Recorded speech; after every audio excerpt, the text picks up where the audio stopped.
Sometimes the hardest person to forgive is you. Maybe you had an abortion, or you were involved in an extramarital affair, or you've done something really, really stupid or hurt someone deeply through your sinful and foolish behaviors. For some of us, even lesser sins or mistakes cause the same internal anguish.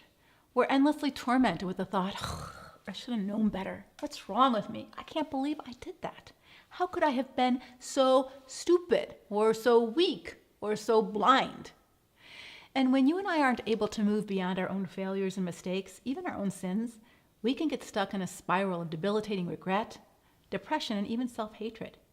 Yes, we know or hear God forgives us, but the problem is we just can't forgive ourselves. We may be told something like, well, if God of the universe was willing to come to earth and become human and sacrifice himself to forgive your sins, who are you not to forgive others or your own self? And yet that theological truth can be difficult, if not impossible, to put into practice when you're smack in the middle of ruminating over your stupid mistakes, your missed opportunities, or even your grievous sin.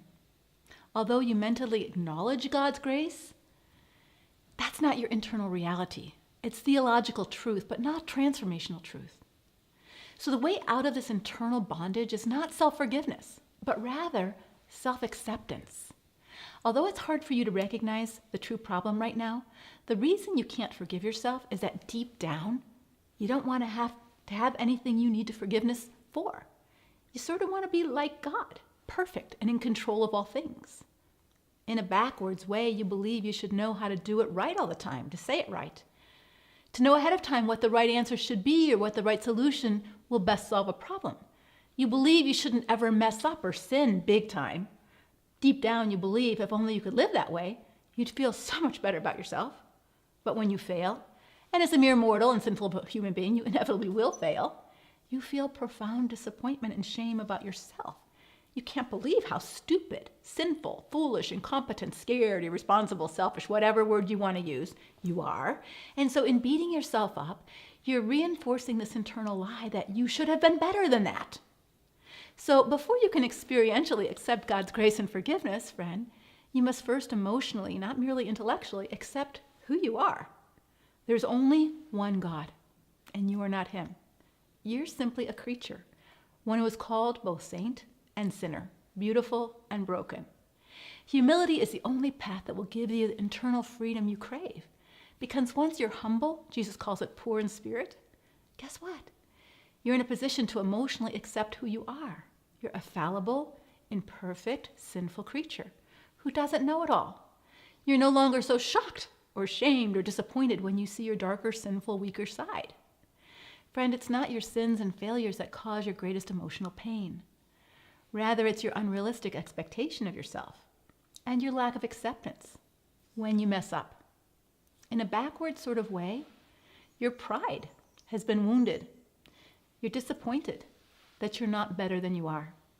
But the truth is, you're not. Embracing that truth, you're also free to embrace and experience the beauty of God's grace. And now, the grip of self-hatred for being imperfect no longer has the same power over you. And that same emotional energy that you used to beat yourself up can be used to humbly ask for forgiveness from others where necessary.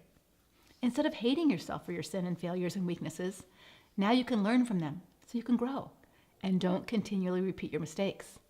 Now you can fully experience what you so desperately crave, God's love and forgiveness for your sinful, fallible, imperfect self. One of my favorite old-fashioned mentors, Francois Fenelon, wisely wrote this. He said, "Go forward always with confidence, without letting yourself be touched by the grief of a sensitive bride, which can't bear to see itself imperfect." Go forward, friend, and emotionally accept your imperfections. It is in that place of humility, coupled with Christ's unconditional forgiveness, you will find the freedom you long for. If you found this helpful, share it with a friend. God bless.